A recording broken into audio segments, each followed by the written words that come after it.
कहानी की शुरुआत होती है। ग्लेड अपने आदमियों के साथ झरने के किनारे खड़ा हुआ दिखाई दिया। उसने जब पानी के अंदर देखा तो किसी आदमी का सामान दिखाई दे रहा था। उसके बाद ग्लेड को शक हो गया था कि कोई घुसपैठी उसके यहाँ पर आने की कोशिश कर रहा है। ग्लेड एक खूंखार योद्धा था, अपने लोगों को बचाने के लिए कुछ भी कर सकता था।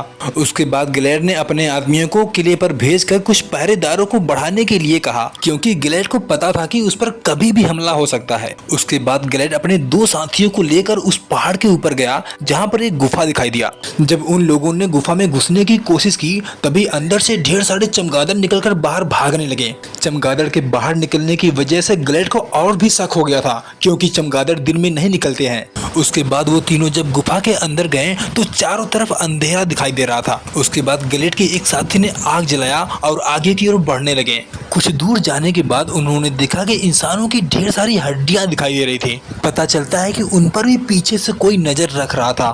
उसके बाद देखते ही देखते उनका एक साथी मारा गया। उसके बाद वो दोनों वहां से भागने की कोशिश किए, लेकिन दूसरा आदमी भी मारा गया। उसके बाद ग्लेड भागते हुए गिर गया और अपनी तलवार अपने पास लिया हुआ था। और तभी ग्लेड ने सामने जब देखा तो उसे सामने से एक आदमी आता हुआ दिखाई दिया। उस अंधेरे में उसका चेहरा ठीक से दिखाई नहीं दे रहा था, लेकिन उस तलवार की चमक की वजह से वह बाहर नहीं आया। उसके बाद देखते ही देखते वह आदमी अंधेरे में गायब हो गया। उसके बाद ग्लेड वहां से भागते हुए सीधा एक पादरी के पास गया। ग्लेड उस पादरी से उस चीज के बारे में पूछताछ करने लगा और तभी उस पादरी ने ग्लेड से बताया कि कभी वो मामूली इंसान हुआ करता था। सदियों पहले उसे शराब देने की वजह से वह एक ड्रैकुला बन चुका है और वो उस गुफा से कभी बाहर नहीं निकलता। ग्लेड वहां से सीधा अपने परिवार के पास पहुंचा। ग्लेड के दो बच्चे थे और उसकी बीवी मेरियाना उसे देखते ही काफी खुश हो गए थे। ग्लेड अपनी बीवी बच्चे से बेइंतहा प्यार करता था, उनके लिए वो कुछ भी करने के लिए तैयार था। अगले दिन ग्लेड अपने किले में एक शानदार पार्टी रखा हुआ था। कुछ देर बाद वहां पर तुर्की के कुछ सिपाही आ पहुंचे जो ग्लेड के पहले दोस्त हुआ करते थे। वे लोग ग्लेड को एक जलादू के बादशाह के नाम से पुकारते थे। उसके बाद उन्होंने बताया कि उनके सुल्तान ने 1000 सैनिक की मांग की है। ग्लेड ने 1000 सैनिक देने से साफ इनकार कर दिया था, क्योंकि ग्लेड के पास ज्यादा सिपाही नहीं बचे थे। उसके बाद उसने ये भी कहा कि 10 और 15 साल के बच्चे को सुल्तान के पास भेज दिया जाए। अगर ग्लेड ऐसा नहीं करेगा तो भुगतने के लिए तैयार हो जाए। अगली रात ग्लेड इस बात से काफी परेशान था। अपने बेटे जैक को भी उनके हवाले करना पड़ेगा, जो वो नहीं चाहता था। अगले दिन ग्लेड अपने कुछ सिपाहियों को लेकर सुल्तान से बात करने के लिए उनके पास पहुंचा, क्योंकि ग्लेड जानता था कि सुल्तान के पास लाखों में सैनिक हैं, वो उनके लोगों को एक झटके में खत्म कर सकता है।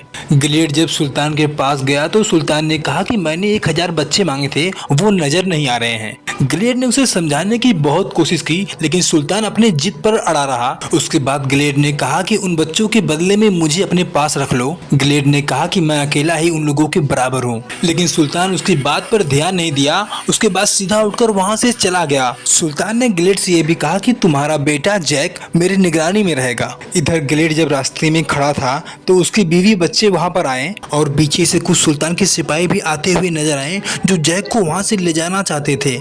इधर मेरियाना ग्लेड से अपने बच्चे जैक की भीख मांगने लगी कि वो उनके हवाले न करे। उसके बाद ग्लेड अपने बेटे जैक को लेकर उनके पास पहुंचा। सुल्तान के एक सिपाही ने कहा कि मुझे यकीन नहीं हो रहा है कि तुम इतनी आसानी से हार मान जाओगे। इस बात पर ग्लेड को गुस्सा आ गया। उसने जैक को अपनी माँ के पास जाने के लिए कहा। उसके बाद ग्लेड ने अपनी तलवार निकाली और उन सभी सिपाहियों को मौत के घाट उतार दिया। उसके बाद ग्लेड ने अपने सिपाहियों को किले पर तैनात करने के लिए कहा, क्योंकि ग्लेड जानता था कि अब तो जंग जरूर होगी और सुल्तान मानेगा नहीं, क्योंकि ग्लेड ने उसके आदमियों को मार डाला था। ग्लेड कुछ रास्ता ढूंढने के लिए उस पहाड़ के पास गया जहाँ पर वो ड्रैकुला रहता था। जब ग्लेड गुफा के अंदर गया तभी अंदर से आवाज आई कि तुम दोबारा वापस आ चुके हो। उसने कहा कि कोई भी यहाँ से जिंदा वापस नहीं गया है और तुम भी नहीं जाओगे।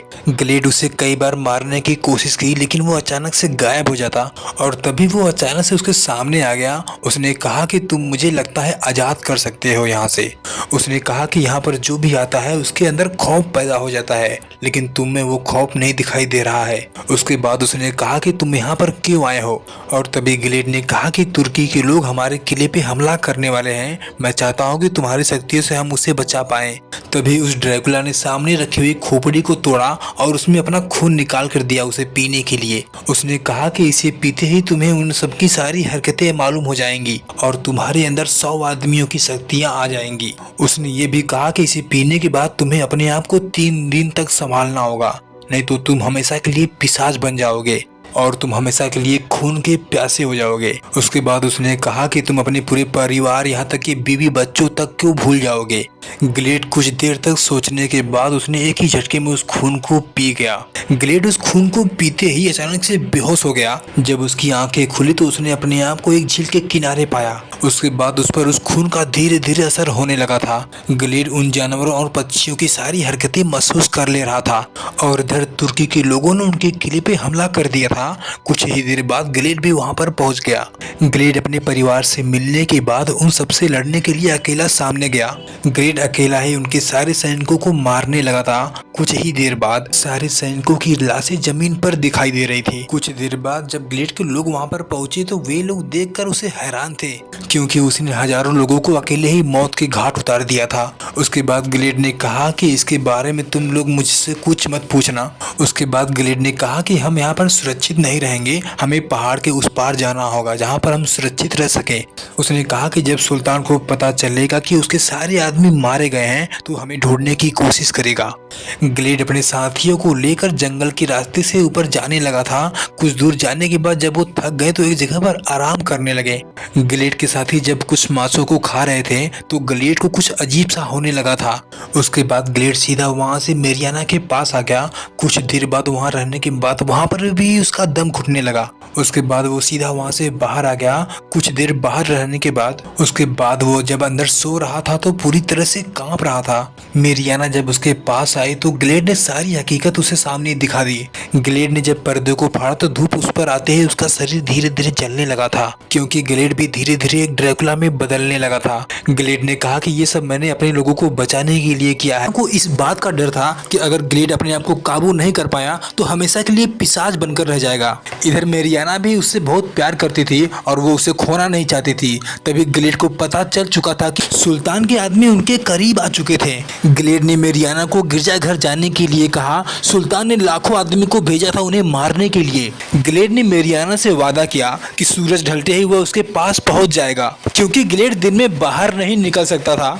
उसके बाद ग्लेड तुर्कियों पर नजर रखने के लिए वहां से निकल पड़ा था। वे सभी जब कुछ दूर गए तो सुल्तान के आदमी उन्हें चारों तरफ से घेर लिए और उन पर हमला भी कर दिए थे। आधे से ज्यादा सैनिकों को उन लोगों ने मार गिराया। इधर ग्लेड को जैसे ही महसूस हुआ वह तेजी से पक्षियों की तरह वहां पर आ गया। वो वहां पर आते ही उनके सारे सैनिकों को मारने लगा था। इधर ग्लेड का करीबी दोस्त मेरियाना और जैक को दूसरे रास्ते से बचाने की कोशिश कर रहा था और तभी इधर सुल्तान का एक आदमी उसे आगे से घेर लिया। उसके बाद उन दोनों में लड़ाई हुई। कुछ देर तक लड़ने के बाद ग्लेड का दोस्त जोस मारा गया। उसके बाद मेरियाना ने जैक को वहां से भागने के लिए कहा। जैक वहां से भागना शुरू कर दिया और तभी अचानक से ग्लेड उसके सामने आया और वो डर से खाई में गिर गया। उसके बाद ग्लेड अपने पूरे परिवार को लेकर गिरजाघर जब पहुंचा तो वे लोग भी उन लोगों से लड़ने के लिए हथियार तैयार कर रहे थे। एक आदमी की नजर कई दिनों से ग्लेड पर थी, क्योंकि ग्लेड धूप में दिखाई नहीं दे रहा था, वह सिर्फ रातों को दिखाई दे रहा था। उस आदमी ने जब ग्लेड को देखा तो ग्लेड धूप से बचकर चल रहा था। उसके बाद उस आदमी को ग्लेड पर शक हो गया था। इधर सुल्तान भी अपने हजारों सैनिकों को जंग के लिए तैयार कर रहा था। इधर वह आदमी ग्लेड के पास तलवार लेकर आ गया उसे मारने के लिए, क्योंकि वह जान चुका था कि ग्लेड एक शैतान बन चुका है। धीरे धीरे सारे लोगों को पता चल चुका था कि ग्लेड एक शैतान बन चुका है, इसलिए उन लोगों ने उसे जिंदा जलाने की कोशिश की। उन लोगों ने उसे चारों तरफ से आग लगा दिया, लेकिन ग्लेड कुछ देर बाद उस आग से जिंदा वापस आ गया। ग्लेड अपने बेटे से बहुत प्यार करता था, इसलिए उसे काफी चिंता हो रही थी। इधर ग्लेड ने जब उन लोगों को देखने की कोशिश किया तो हजारों की तादाद में उनके करीब आ चुके थे और तभी ग्लेड ने जब ऊपर देखा तो कुछ चमगादड़ ऊपर की ओर उड़ते हुए जा रहे थे। जब ग्लेड ऊपर गया तो उसने देखा कि लाखों की तादाद में चमगादड़ थे और उसके हाथों के इशारों पे थे। उसके बाद ग्लेड उनके सहारे उन सैनिकों को मार गिराया, लेकिन कुछ सैनिक मेरियाना और जैक के पास पहुंच चुके थे। ग्लेड सुल्तान को मारने के लिए वो भी नीचे आ चुका था और तभी एक सैनिक ने मेरियाना को पेट में मार दिया, जिसकी वजह से वह नीचे गिरने वाली थी और जैक को वो सभी लेकर जा रहे थे। और इधर ग्लेड को जब मेरियाना की आवाज सुनाई दी वह तेजी से उनके पास गया और उस आदमी को मार दिया। तभी अचानक से मेरियाना नीचे की ओर गिरने लगी थी। ग्लेड उसे बचाने की कोशिश करने लगा और इधर सूरज भी निकलने लगा था, लेकिन ग्लेड मेरियाना को बचा नहीं पाया, बस उसकी सांसें चल रही थी। इधर सुल्तान के आदमी जैक को लेकर वहां से जाने लगे। ग्लेड के सारे सिपाही मारे गए थे, बस कुछ ही लोग बचे थे। ग्लेड पूरी तरह से कमजोर हो चुका था और उसे इंसानी खून की जरूरत थी। उसके बाद मेरियाना ने कसम धराते हुए कहा कि तुम्हें जैक को बचाना होगा। मेरियाना ने कहा कि तुम मेरा खून पी लो, लेकिन ग्लेड ऐसा नहीं करना चाहता था। ग्लेड पूरी तरह से मजबूर हो चुका था। उसने उसके बाद मेरियाना का खून पीना शुरू कर दिया और देखते ही देखते फिर से अंधेरा हो गया और वो ड्रैकुला बाहर आ गया था गुफा से। उसके बाद ग्लेड अपने लोगों के पास गया, उन्हें भी अपना खून देकर पिशाच बना दिया ताकि वे सब भी अपना बदला ले सकें। कुछ देर बाद सभी लोग सुल्तान के सैनिकों के पास पहुंचे। एक ही झटके में उन सभी को मार डाला। उसके बाद ग्लेड जब सुल्तान के पास पहुंचा, उसने देखा कि सुल्तान ढेर सारे चांदी के सिक्कों के बीच में तलवार लेकर खड़ा था, क्योंकि ग्लेड उन सिक्कों की चमक की वजह से कमजोर पड़ रहा था। जब उन दोनों में लड़ाई होने लगी तो सुल्तान ने उसे बुरी तरह से मारना शुरू कर दिया था। ग्लेड चाह के भी कुछ नहीं कर पा रहा था और वहीं पर जैक भी बंधा हुआ था। कुछ देर लड़ने के बाद तभी सुल्तान ने एक लकड़ी का टुकड़ा तोड़ा, ग्लेड के दिल में घुसाने की कोशिश करने लगा। तभी ग्लेड ने मौका देखते ही पक्षियों का रूप लिया और सीधा लकड़ी का टुकड़ा उसके पेट में घुसा दिया और उसका खून पीकर उसे दूर फेंक दिया। उसके बाद ग्लेड अपने बेटे को लेकर जब बाहर आया तो ग्लेड के आदमी उसके बेटे का खून पीना चाहते थे और तभी ग्लेड ने गुस्से में एक आदमी को जान से मार दिया। तभी वहां पर वही आदमी आ गया जो ग्लेड को मारना चाहता था। उसने उसके बेटे को अपने पास बुलाया और उसे वहां से दूर लेके चला गया और तभी सूरज निकलते ही सभी जलकर राख हो गए। कहानी पसंद आए तो लाइक करें और सब्सक्राइब करें।